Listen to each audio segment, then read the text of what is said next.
Hello everyone, I am Gurusha Raskar and today we are going to be exploring the use of virtual reality for children with ADHD to improve their attention. It is complex to identify because it does not look the same in children and the signs look different at different ages. However, there are three broad identified symptoms: inattentiveness, hyperactivity or impulsivity, or a combination of both. How does it happen? It is caused by imbalance in various neurotransmitters, particularly in the prefrontal lobe, which is indicated with the red color over here.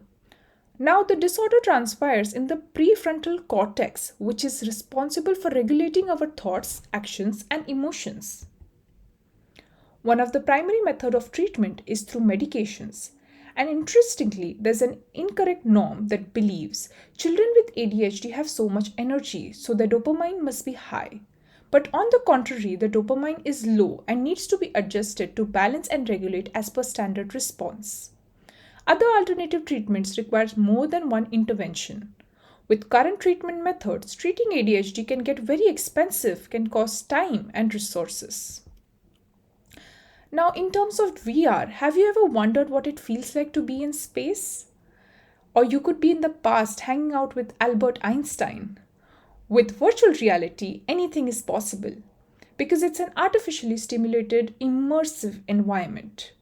And a tremendous merit of having such a human computer interface is that it removes the need for the child to articulate their emotions accurately because the system measures the user's senses such as sight, hearing, and even touch. The fusion of ADHD in children and virtual reality has indicated positive correlation to their attentional performance. For instance, in this specific experiment in the figure A, the virtual instructor does not give any social cue, whereas in the B, the virtual instructor gives social cues such as giving verbal instructions or even making pointing gestures, and that has shown to help in the attention performance of ADHD children. Similarly, virtual reality has also helped to find correlation in eliminating distractors and what are the impact on ADHD children. In the first section, you are able to see that it's a regular practice session. In the B, which is the quiet environment in which the avatar classmates are also paying attention to the virtual instructor. And in the C is the same tasks are carried out in the virtual environment with distractors, but it is also having a distractor over here, which is a yellow crane.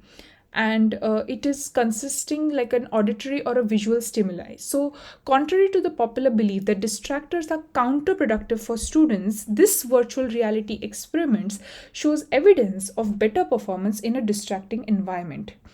It in fact negatively affects those in the distraction-free ambience, proving that ADHD are more vulnerable to low-level stimulation. So now, virtual reality possesses unique avenues for treatment with faster adoption and growth rate.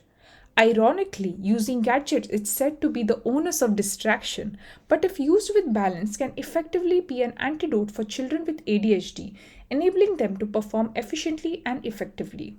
The future opportunity is to continue designing novel and personalized VR interventions with suggestions include making the technology slimmer and more convenient to wear like spectacles and predictive in terms of device usage level and treatment times for real world performance, quantifying human behavior.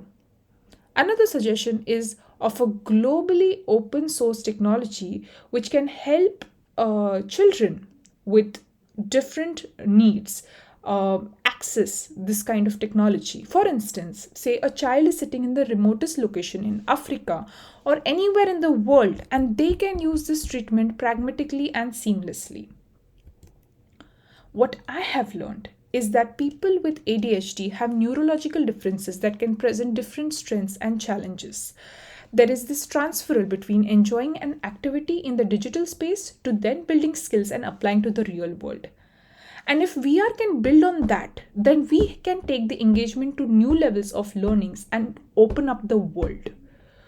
With advanced VR, we can overcome the ill prepared problems that keep surfacing to the traditional educational system, and we can now dream of a world where each student is empowered and set up to succeed in a level playing field, future proofing generations to come. Thank you.